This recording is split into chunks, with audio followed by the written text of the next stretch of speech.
Hello everyone, ಎಲ್ರಿಗೂ ಎಡಿಮೋನ್ ಕ್ಲಾಸಸ್ಗೆ ಸ್ವಾಗತ. ಸ್ಟೇಟ್ ಬ್ಯಾಂಕ್ ಆಫ್ ಇಂಡಿಯಾಯಿಂದ ಕ್ಲರ್ಕ್ ಲೆವೆಲ್ ಪೋಸ್ಟ್ಗೆ ವ್ಯಾಕೆನ್ಸಿ ಕಾಲ್ ಆಗಿದೆ.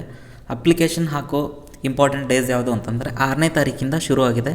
ಅಪ್ಲಿಕೇಶನ್ ಹಾಕೋಕ್ಕೆ 6ಇಂದ ಆಲ್ರೆಡಿ ಶುರುವಾಗಿದೆ. ಇದೇ ತಿಂಗಳು 26ನೇ ತಾರೀಕು ಲಾಸ್ಟ್ ಡೇಟ್. 26ನೇ ತಾರೀಕಿನವರೆಗೂ ನೀವು ಅಪ್ಲಿಕೇಶನ್ನ ಹಾಕ್ಬೋದು. ಸೊ ಪೋಸ್ಟ್ ಎಷ್ಟಿದೆ ನಮ್ಮ ಕರ್ನಾಟಕದಲ್ಲಿ ಅಂತ ನೋಡಿದ್ರೆ, ಕರ್ನಾಟಕದಲ್ಲಿ ಬೆಂಗಳೂರು ಸರ್ಕಲ್, ಕರ್ನಾಟಕ, ಲ್ಯಾಂಗ್ವೇಜ್ ಕನ್ನಡ ಬರ್ತಾ ಇರಬೇಕು. ಇದರಲ್ಲಿ ಲೋಕಲ್ಸ್ ಜೊತೆ ಇಂಟ್ರ್ಯಾಕ್ಷನ್ ಜಾಸ್ತಿ ಇರುತ್ತೆ, ಅದಕ್ಕೋಸ್ಕರ ಲೋಕಲ್ ಲ್ಯಾಂಗ್ವೇಜ್ ಬರ್ತಿರಬೇಕು. 270 ಟೋಟಲ್ ಪೋಸ್ಟ್.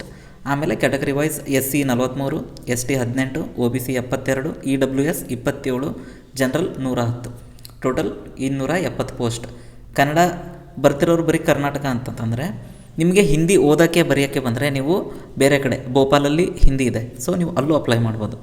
ಆಮೇಲೆ ಉತ್ತರಾಖಂಡ್, ಇಲ್ಲ ಅಂತಂದರೆ ನಾರ್ತ್ ನ್ಯೂ ಡೆಲ್ಲಿ, ಇಲ್ಲಿ ನೋಡಿ ಹಿಂದಿ ನಿಮಗೆ ಓದೋಕ್ಕೆ ಬರೆಯೋಕ್ಕೆ ಬಂದರೆ ನೀವು ಅಲ್ಲೂ ಕೂಡ ಅಪ್ಲೈ ಮಾಡ್ಬೋದು, ಸರಿನಾ? ಸೊ ಕರ್ನಾಟಕದಲ್ಲಿ ಕನ್ನಡ ಬರ್ತಾಯಿದ್ರೆ ನಮಗೆ ಬೆಸ್ಟ್ ಕರ್ನಾಟಕದಲ್ಲಿ ಅಪ್ಲೈ ಮಾಡಿದ್ರೆ ಚೆನ್ನಾಗಿರುತ್ತೆ ಅಂತ. ಆಮೇಲೆ ಏಜ್ ಲಿಮಿಟ್ ಏನಾನ ಇದೆಯಾ ಅಂತ ನೋಡಿದ್ರೆ, ಏಜ್ ಲಿಮಿಟ್ ನೋಡೋಣ. ಎನಿ ಡಿಗ್ರಿ ಆಗಿರಬೇಕು. ಯಾವುದನ್ನ ಡಿಗ್ರಿ ಮುಗ್ದಿರಲಿ ನಿಮ್ಮದು, ಅಂದರೆ ನೀವು ಎಲಿಜಿಬಲ್ ಆಗ್ತೀರಾ. ಎಲಿಜಿಬಿಲಿಟಿ ಕ್ರೈಟೀರಿಯಾ 20 ವರ್ಷಕ್ಕಿಂತ ಕಮ್ಮಿ ಇರಬಾರ್ದು.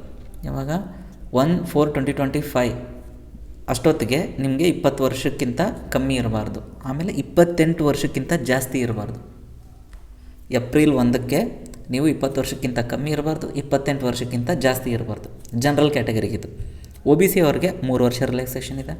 SC STಗೆ 5 ವರ್ಷ, PWD ಜನರಲ್ ಕ್ಯಾಟಗರಿ ಅವ್ರಿಗೆ 10 ವರ್ಷ, PWD OBC ಅವ್ರಿಗೆ 13, SC ST ಅವ್ರಿಗೆ 15 ವರ್ಷ ಏಜ್ ರಿಲ್ಯಾಕ್ಸೇಷನ್ ಇದೆ, ಸರಿನಾ? ಸೊ ಇವಾಗ ಸಿಲೆಬಸ್ ಏನು ಅಂತ ನೋಡ್ಕೊಳ್ಳೋಣ. ಇದರಲ್ಲಿ ಪ್ರಿಲಿಮ್ ಸ್ಟೇಜ್ ಇರುತ್ತೆ, ಆಮೇಲೆ ಮೇನ್ಸ್ ಇರುತ್ತೆ, ಅದಾದ ಮೇಲೆ ಲ್ಯಾಂಗ್ವೇಜ್ ಪ್ರೊಫಿಷಿಯನ್ಸಿ ಟೆಸ್ಟ್ ಅಂತ 3ನೇದು ಮಾಡ್ತಾರೆ. ಸೊ ಪ್ರಿಲಿಮ್ಸಲ್ಲಿ ಏನೇನು ಸಿಲೆಬಸ್ ಇದೆ ಅಂದರೆ, ಇಂಗ್ಲೀಷ್ ಲ್ಯಾಂಗ್ವೇಜ್, ಆಮೇಲೆ ನ್ಯೂಮರಿಕಲ್ ಎಬಿಲಿಟಿ ಅಂದರೆ ಕ್ವಾಂಟ್, ಆಮೇಲೆ ರೀಸನಿಂಗ್. ಈ 3 ಸಬ್ಜೆಕ್ಟಲ್ಲಿ 30 ಎಷ್ಟು ಇವ ಸೆಕ್ಷನಲ್ ಟೈಮಿಂಗ್ ಇರುತ್ತೆ. ಎಕ್ಸಾಮ್ ನಡೆಸ್ಬೇಕಾದ್ರೆ 20 ನಿಮಿಷ ಇಂಗ್ಲೀಷ್ ಮಾಡೋಕ್ಕೆ, ಕ್ವಾಂಟಿಗೆ 20 ನಿಮಿಷ, ರೀಸನಿಂಗಿಗೆ 20 ನಿಮಿಷ. ಆಮೇಲೆ ಇಂಗ್ಲೀಷ್ 30 ಕ್ವಶನ್ ಇರುತ್ತೆ, 30 marks, quant 35 question, 35 marks, reasoning 35 question, 35 marks, total 100ಕ್ಕೆ 100 ಮಾರ್ಕ್ಸ್ ಇರುತ್ತೆ. ಆಮೇಲೆ ಇದನ್ನು ಕ್ಲಿಯರ್ ಮಾಡಿದ್ರೆ ಮೇನ್ಸ್ಗೆ ಸೆಕೆಂಡ್ ಸ್ಟೇಜ್ಗೆ ಎಕ್ಸ್ಟ್ರಾ ಯಾವುದೇ ಆಗುತ್ತೆ ಅಂದರೆ GK ಅಥವಾ ಎಕನಾಮಿಕ್ಸ್ ಅವೇರ್ನೆಸ್, ಫೈನಾನ್ಷಿಯಲ್ ಅವೇರ್ನೆಸ್ ಅಂದರೆ ಎಕನಾಮಿಕ್ ಕ್ವಶನ್ಸ್ ಇರುತ್ತೆ, ಇಲ್ಲಾಂದರೆ RBI ರಿಲೇಟೆಡ್ ಕ್ವಶನ್ಸ್ ಇರುತ್ತೆ. Repo rate, reverse repo rate, ಅವೆಲ್ಲ ಇದ್ರ ಮೇಲೆ ಕ್ವಶನ್ಸ್ಗೆ ಇರ್ತಾರೆ. ಆಮೇಲೆ ಥರ್ಡ್ ಇದರಲ್ಲಿ ಏನು ಕೇಳ್ತಾರೆ ಅಂತಂದರೆ, ಥರ್ಡ್ ಸ್ಟೇಜ್ ಅಂದರೆ language proficiency test.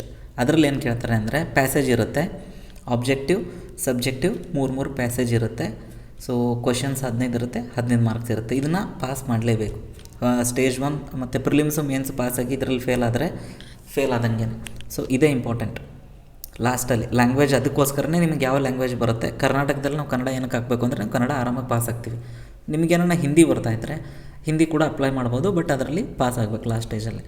So questions ಯಾವ್ಯಾವ ಲ್ಯಾಂಗ್ವೇಜಲ್ಲಿ ಇರುತ್ತೆ ಅಂದರೆ, ನಮ್ಮ ಕರ್ನಾಟಕದಲ್ಲಿ ಇಲ್ಲಿದೆ ನೋಡಿ, ಕರ್ನಾಟಕದಲ್ಲಿ ಕ್ವಶನ್ಸ್ನ ನಿಮಗೆ ಇಂಗ್ಲೀಷಲ್ಲೂ ಕ್ವಶನ್ಸ್ ಇರುತ್ತೆ, ನೀವು ಬೇಕಂದರೆ ಅದನ್ನು ಹಿಂದಿನಲ್ಲೂ ನೋಡ್ಕೋಬೋದು ಅಥವಾ ಕನ್ನಡದಲ್ಲೂ ಕ್ವಶನ್ಸ್ನ ನೋಡ್ಕೋಬೋದು. ಸೊ ಕ್ವಶನ್ ಆ್ಯಂಡ್ ಆನ್ಸರ್ ಕನ್ನಡದಲ್ಲಿರುತ್ತೆ, ಎಕ್ಸಾಮಿನೇಷನ್ ಕನ್ನಡದಲ್ಲಿರುತ್ತೆ.